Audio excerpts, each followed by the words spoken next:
Max Crosby just posted something that set Chicago on fire, and I'm going to tell you exactly what it means for this franchise's pass rush. But you need to hear the price tag first, because if Ryan Poles pays it, it might be the biggest mistake of the offseason. Montez Sweat landed in the NFL Top 100, voted in by the same guys who have to block him every Sunday. What they said about him on camera is wild, but there's one number from his season that nobody's talking about, and that number is what tells you whether the Bears actually need Crosby or whether they already have enough. And Luther Burden, ESPN just projected him for 6 touchdowns in 2026. Last year, he had basically none. When you hear the argument behind that jump and why Ben Johnson believes he's already a different receiver, you're going to understand why, if it happens, the whole conversation around this offense changes in the Windy City. Bear down. Let's get into it. Okay, we need to talk about the real state of the Bears' pass rush, because I think a lot of people are downplaying it.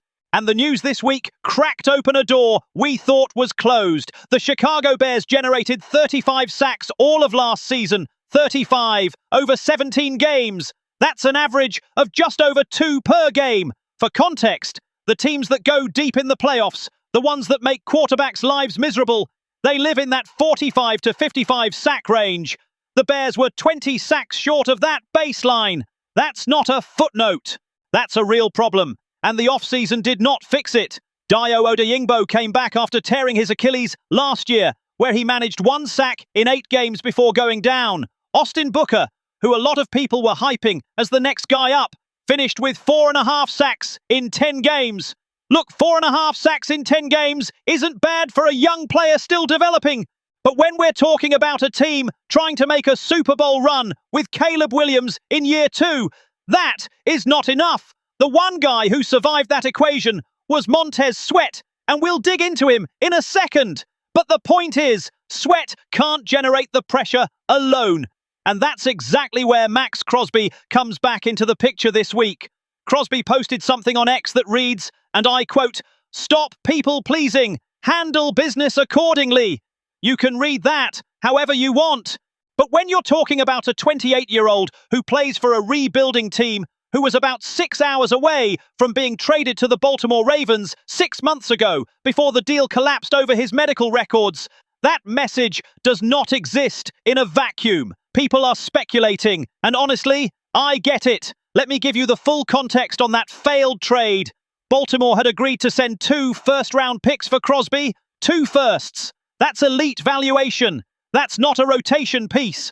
That's a defense-changing acquisition. The Ravens wanted him that badly. The deal collapsed because of his medical records, according to every beat reporter who covered it. Crosby then came out and said he's completely healthy and ready to play. But here's the reality nobody is ignoring. The Las Vegas Raiders are in full rebuilding mode. Their quarterback, their coaching staff, their front office direction, all of it is being redefined. And Crosby is 28 years old and in the prime of his career. He signed a 3-year, $106.5 million extension with the Raiders back in March of last year, locking him up through 2029. But the remaining guaranteed money in that deal is the real factor that determines whether a trade makes financial sense for both sides. ESPN's Dan Graziano wrote this week that if Crosby is going to be traded at all, we're probably looking at something in season ahead of the November deadline.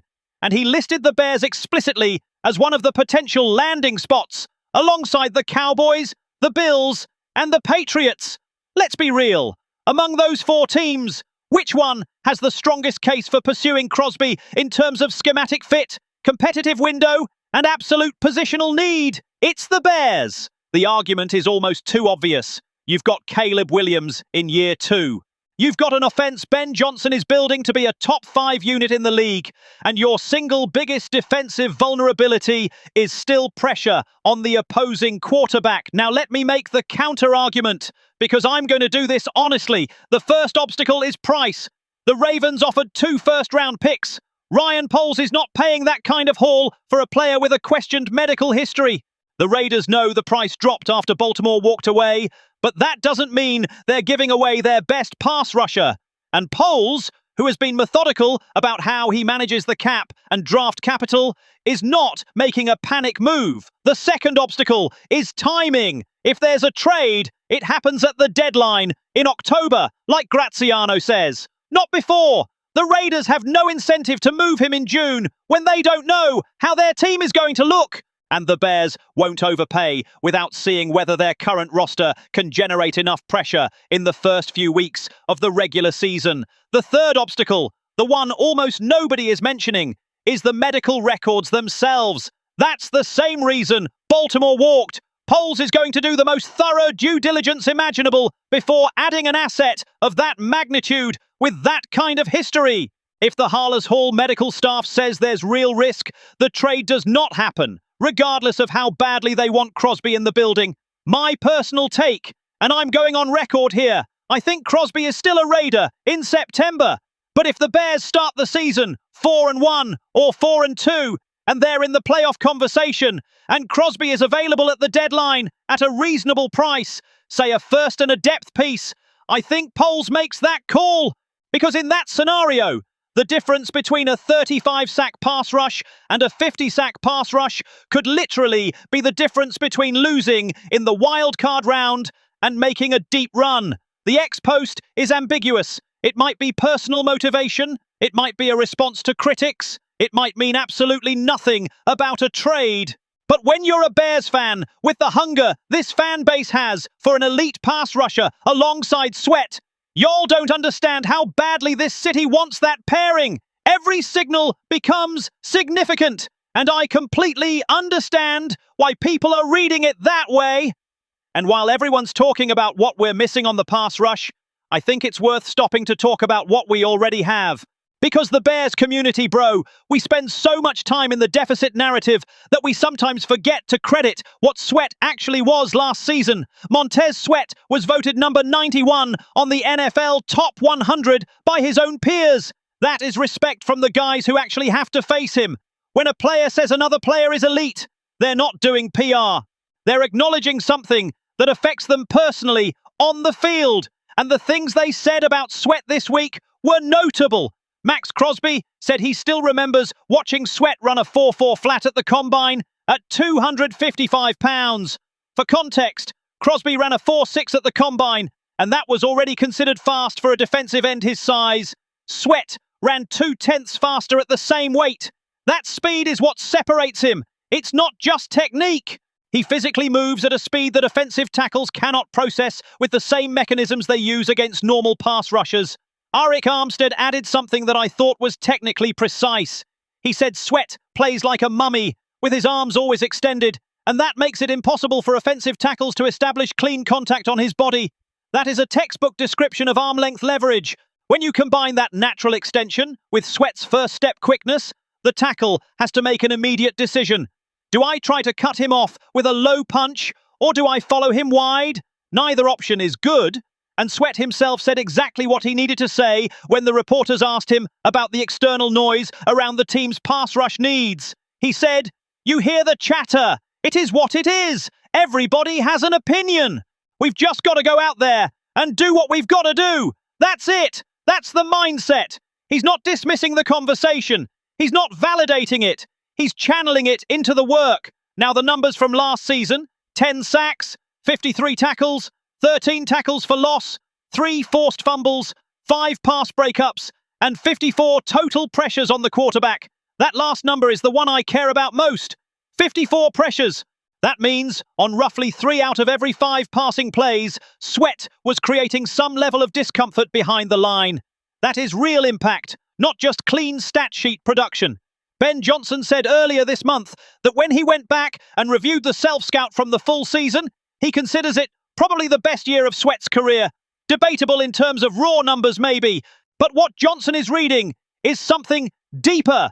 The consistency across all 17 games in both the run game and the pass game. That's different from having a 6-week stretch where you're elite.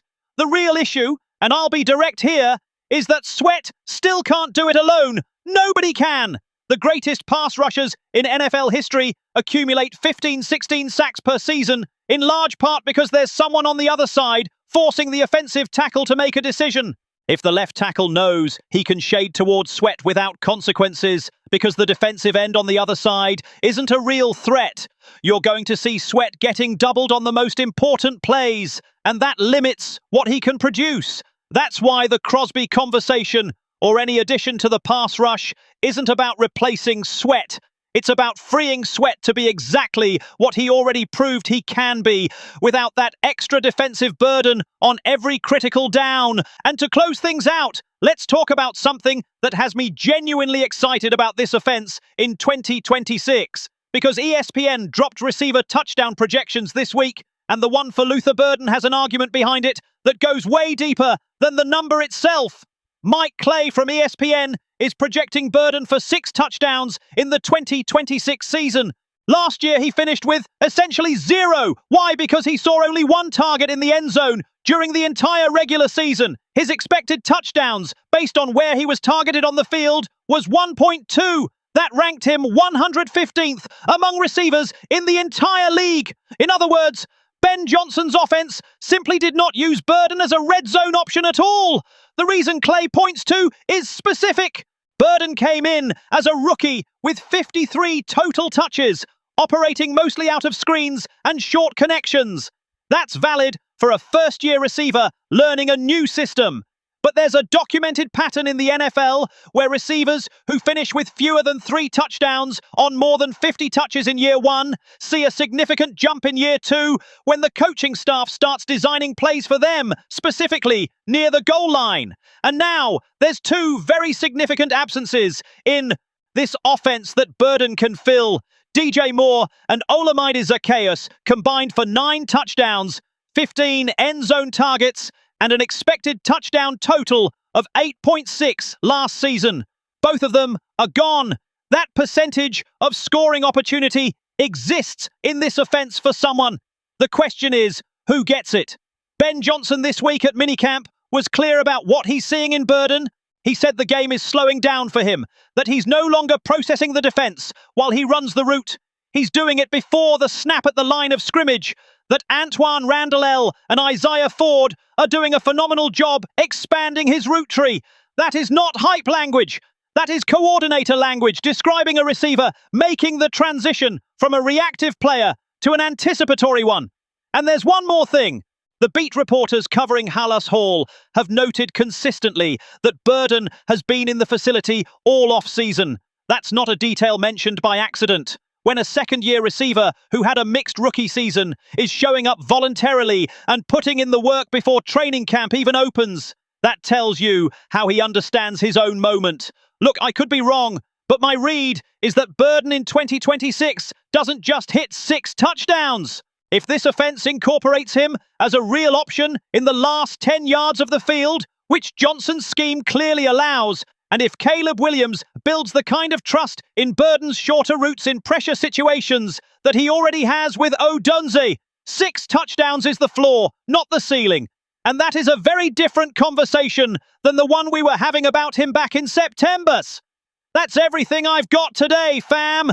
3 stories that show you 3 different realities of this team at the same time. A pass rush hole that could be closed by the most exciting player available on the market. A defensive end that his own peers are calling elite, who deserves more credit than he gets. And a second-year receiver who is coming to silence everyone who doubted him in his rookie year. This team has Caleb Williams. It has an offense Ben Johnson is building to be unstoppable.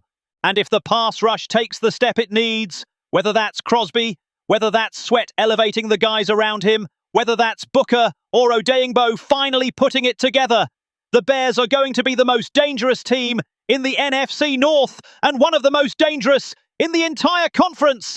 Bear down!